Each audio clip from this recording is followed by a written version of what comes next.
大家好，歡迎收睇今個星期英國發生乜嘢事。今集為你逐條拆解2025年6月15至到21日英國重要新聞，議題包括外交、經濟、基建、社會政策、國安及中英地緣關係。我亦會加入觀察同分析，幫大家用香港人角度理解當下。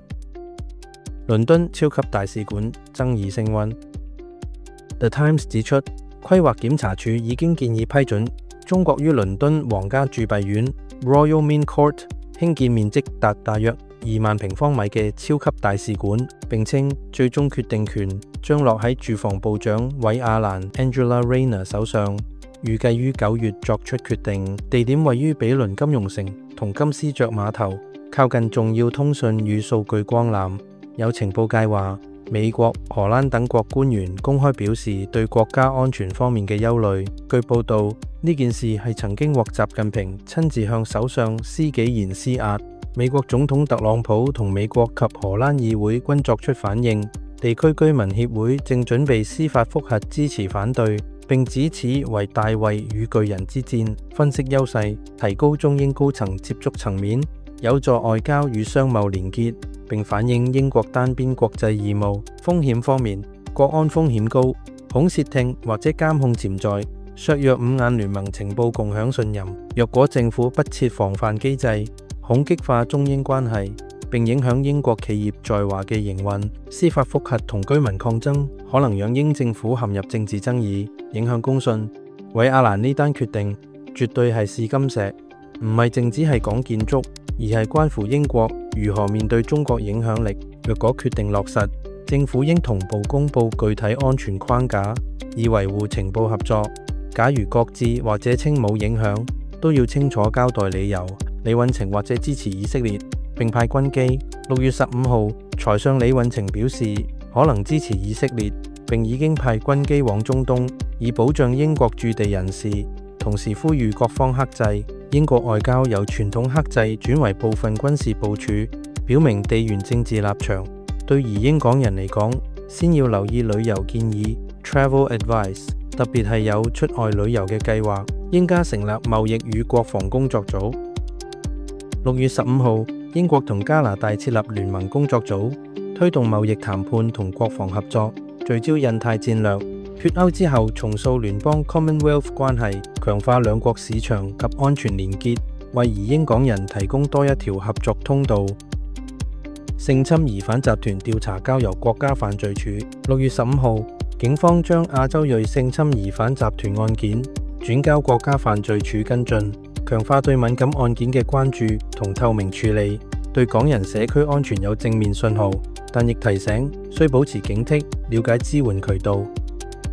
6月樓價罕見下跌。6月15號 ，Rightmove 指6月平均房價跌0.3%，為多年嚟最大跌幅，均價大約378240萬鎊。對移英置業者係入市機會，但最近匯率有啲偏高，如果喺本地借貸就減少咗匯率嘅問題，但仍要小心審核按揭貸款與地區前景。英國人被建議喺以色列註冊。6月16號，外交部呼籲英國人留意並註冊喺以色列，以便緊急時獲得協助。反映中東仍屬高風險旅遊區，計劃赴當地旅遊或者商務人士應及時註冊與注意安全指引。英美 G7 峰會達成貿易協議。6月16號，雙方就農產品、製造業同關稅達成初步共識，有助撫平脫歐後對美貿易障礙，對營商同埋日常消費預算有正面支援。FTSE 100受利好消息推升。受中東降火、英美協議等消息扶持， FTSE 100短暫回升。香港人如有英資產投資，可趁機關注短線走勢，但仍應留意潛在波動。政府投資2.5億於綠色航空。官方撥款2.5億英鎊研發零碳排放嘅飛機同雷射製造技術，迎合全球淨零趨勢。港人嘅 STEM 及創科背景人士可以考慮長遠機會。Omnicom、Interpublic 合併受查。英國反壟斷機構調查兩大廣告集團合併案，顯示政府重視市場公平，相關行業從業者應注意競爭規管動態。CBI 下調經濟預測。CBI 將2025年嘅 GDP 增長由1.6%調降至1.2%，2026年則為1%，顯示英國經濟動能減弱，對於就業市場與薪資增長構成壓力。CBI 係指工業訂單指數，係由英國工業家協會每月發佈嘅一個指標，用於衡量英國製造業訂單嘅變化情況。該指數可以反映製造業嘅活動水平，對於評估經濟嘅健康狀況同未來製造業嘅發展趨勢具有重要意義。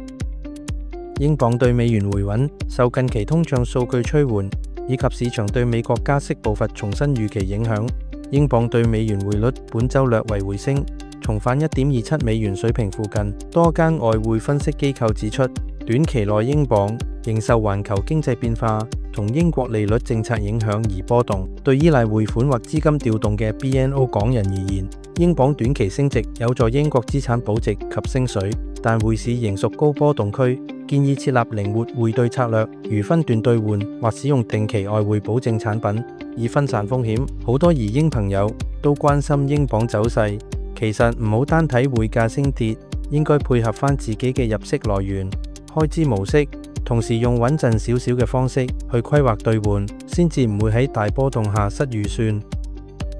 HS2 高鐵再延至2033年後。6月18號，運輸大臣艾德禮形容 HS2 係一團糟，新通車日期延遲至2033年之後，項目大幅超支與延期，其實一日未起好，都未知幾時搞掂。長遠當然會引發北部經濟疑慮，影響沿線購房與區域發展期望，通脹降至3.4%，但利率維持。6月18號，政府公布5月 CPI 為3.4%，央行決定暫維持利率不變。生活成本雖見下降，但仍然偏高，港人應繼續調整開支同儲蓄計劃。CPI 係消費者物價指數 （Consumer Price Index） 嘅縮寫，中文常譯為消費者物價指數。佢係一個用嚟衡量一籃子消費品同服務價格變動嘅經濟指標，主要用嚟觀察通貨膨脹或通貨緊縮嘅程度。簡單啲嚟講，CPI 反映咗普通家庭喺一段時間內購買商品同服務嘅價格變化，通常用嚟衡量物價嘅變動情況。安樂死法案通過下院。6月20號，英國國會下議院週五表決通過成年末期病患終止生命法案，亦即係所謂安樂死法案。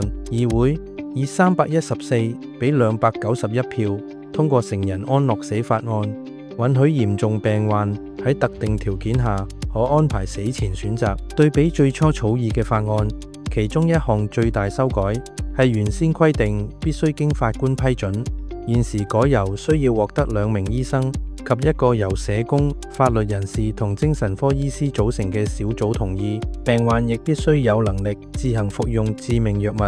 另一項修改係任何人，包括醫生、社工同藥劑師，不規定必須參與協助患者死亡，反映英國社會價值變革，對照顧政策與家庭規劃有深遠影響。港人應及早考慮醫療保障同長期照顧安排。今集我哋拆解咗呢個星期嘅新聞，希望協助 BNO 港人喺英國了解政策變化與時局趨勢。多謝收睇今個星期英國發生乜嘢事，記得 Like、Share、Subscribe， 下個星期見，拜拜。